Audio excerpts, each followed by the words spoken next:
Inspired by the real-life Goler clan living in an isolated Nova Scotia mountain community, Canadian author Lauren B. Davis's historical novel Our Daily Bread, 2011, chronicles two families living on North Mountain and the hardships they face, including physical and sexual abuse, incest, and psychological torture. Our Daily Bread was named one of the best books of 2011 by the Globe and Mail and the Boston Globe.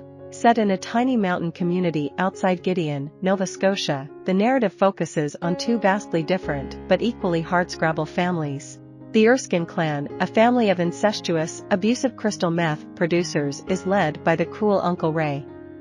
Ray frequently beats his wife, Meg, so badly that she suffers convulsions. His son, Billy, often suffers black eyes, split lips, and missing teeth because of his father's violent outbursts. Conversely, the Evans family is led by their straight-arrow, upright patriarch, Tom. Early in the book, Tom's common-law wife, Patty, abandons the family, which includes their son, Bobby, and their daughter, Ivy. The man Patty runs off with belongs to the Corkum clan, another group of mountain-dwelling scoundrels who are only slightly less depraved than the Erskines.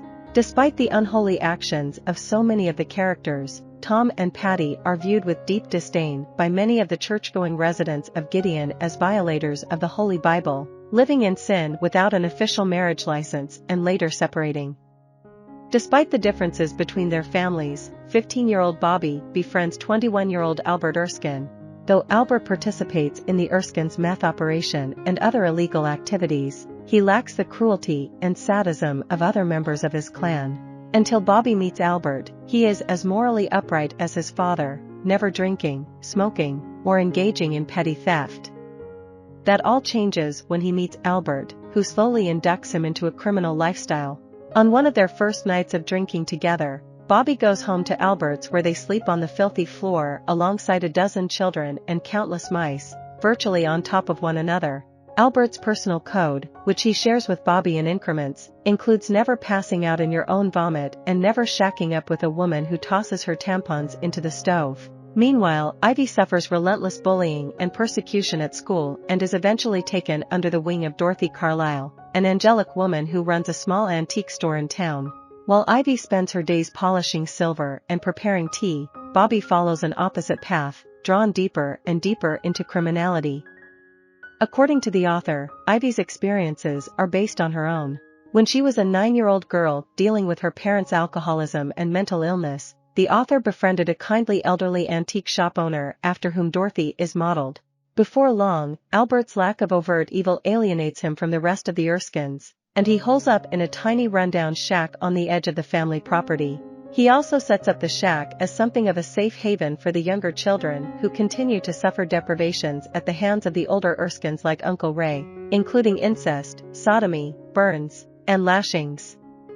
These refugees come to refer to themselves as the others, barely subsisting outside the terrifying orbit of the elder Erskine men and the women who are too busy trying to survive themselves to protect the children. As Albert continues to induct Bobby into the life of a hillbilly criminal, he inadvertently brings himself and Bobby back into the orbit of the Erskine's dangerous meth empire. Meanwhile, the story also examines the townspeople of Gideon's unwillingness to help the children who suffer daily predations by the Erskine patriarchs. They view the actions of the adults as so sinful that the children are beyond redemption, implying a strong sense of hypocrisy among these church-going citizens of Gideon.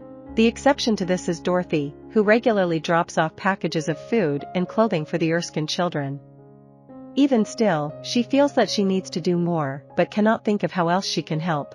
At the end of the novel, in despair over her inability to save Albert, Bobby, and the younger Erskine children, Dorothy leaves Gideon forever. Our Daily Bread is a deeply disturbing examination of religious intolerance, hypocrisy, and trauma. I hope you enjoyed this video. Leave a like if you did and be sure to subscribe. Thank you.